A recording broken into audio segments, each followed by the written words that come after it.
Nasib nahas pria di Bandar Lampung, alat vital hampir putus karena disayat kekasih gelap.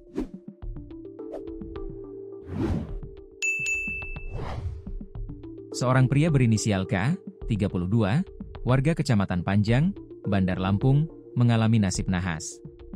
Pria yang sehari-hari bekerja sebagai buruh itu dianiaya oleh W, 28, kekasih gelapnya, hingga alat vitalnya hampir putus.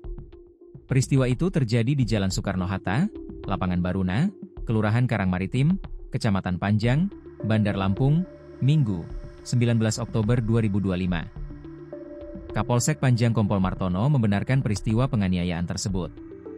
Ia menyebut saat ini korban sedang dirawat di RSUD Abdul Moloek. Pihaknya juga sudah menangkap pelaku yang merupakan kekasih korban.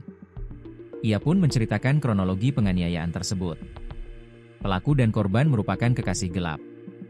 Mereka sering melakukan hubungan intim. Korban sering melakukan intimidasi terhadap pelaku. Karena kesal, pelaku merencanakan untuk melakukan penganiayaan terhadap korban, Beber Martono.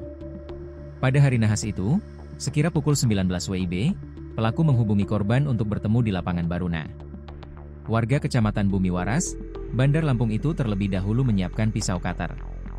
Setelah bertemu, keduanya langsung melakukan hubungan intim. Saat itulah pelaku mengambil pisau cutter yang sudah disiapkan dan langsung menebas kemaluan korban. Akibatnya, alat vital korban mengalami luka sayatan hingga nyaris putus.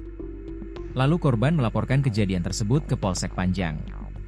Pelaku dapat diamankan petugas pada Selasa, 21 Oktober 2025, sekira pukul 6.30 waktu Indonesia Barat. Pihaknya mengamankan barang bukti sebilah pisau cutter berwarna merah.